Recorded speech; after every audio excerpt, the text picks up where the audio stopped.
Hello. Just thought of something else I had to say.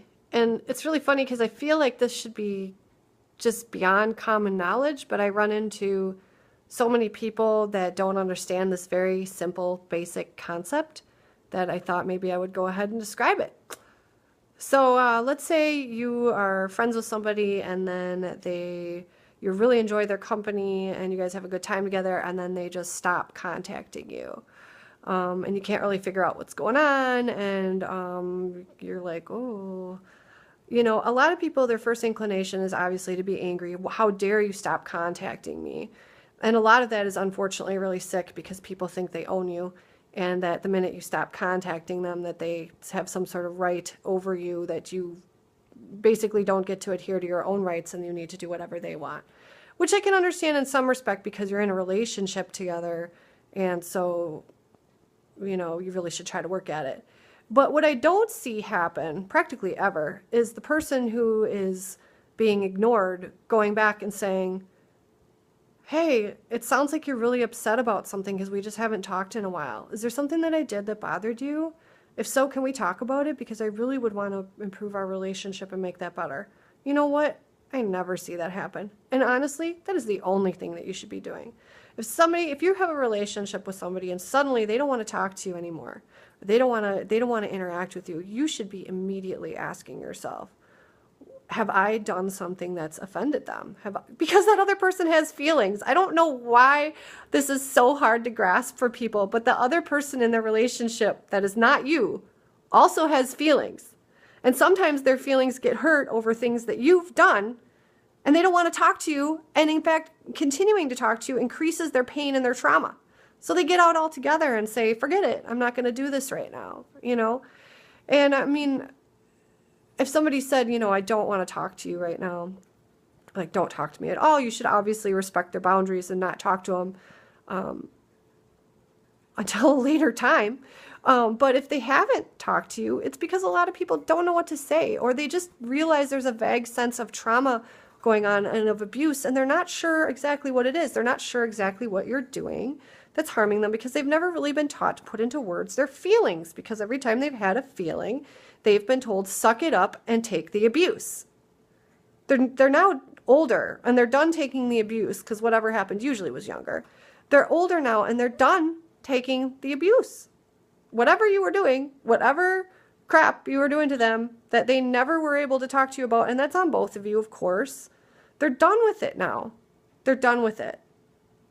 And if you ever want them back, you need to, A, try to talk to somebody else about what may have happened, bounce it off someone else. Then B, you need to go to that person with your heart on your sleeve and your hat in your hands, wringing your hat, and say, I love you. I miss you. I'm sorry. How do you feel? What are your feelings? How can I make it better? How can I change my behavior to improve our relationship? And if you're not willing to do that, then you're not willing to improve that relationship, and it therefore proves that person correct by walking away from you because you don't care enough or love them enough or have enough guts to get over whatever is wrong with you to go to that person and say, I love you, I miss you, what did I do? I want to make it better. It's very simple. It's not rocket science.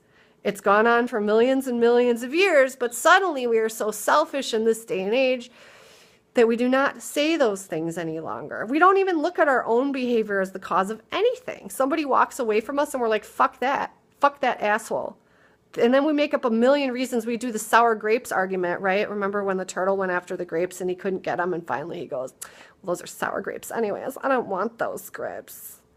But that's what we do. We make the sour grapes argument about people. These aren't fucking grapes. These are people. These are people who have an entirely different opinion than you, that are individuals totally separate than you, who have their own unique identity and sovereignty. And by you saying you don't have a right to walk away from me, you are further proving their point right.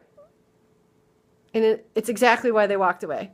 Nobody, no person has to put up with your abuse. And it doesn't matter what you were doing or what you think you were doing. You need to get a new opinion about what you were doing. You need to change your perspective about what you were doing to that other person. And maybe they need to change theirs too, but you can't do shit until you talk about it. And because that person has gotten pissed enough to walk away and doesn't want to interact with you, you need to be the one. If you want the relationship to succeed, you need to be the one, as the one who got walked away from, to go with your heart on your sleeve and your hat in your hands, wringing your hat, and say, I love you.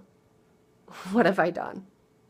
And maybe when you go to that length of obeying the golden rule, which is love your neighbor as yourself, or the silver rule, which is do not do unto others as you would not have done unto you, depends on which culture you're from. If you're going to, unless you're going to actively display the golden or silver rule, get the fuck out. Get out. Seriously. It's the only measure of whether you're a good person or not, is if you choose to follow the golden or silver rule. Do unto others as you would have them do unto you, or do not do unto others as you would not have them do unto you.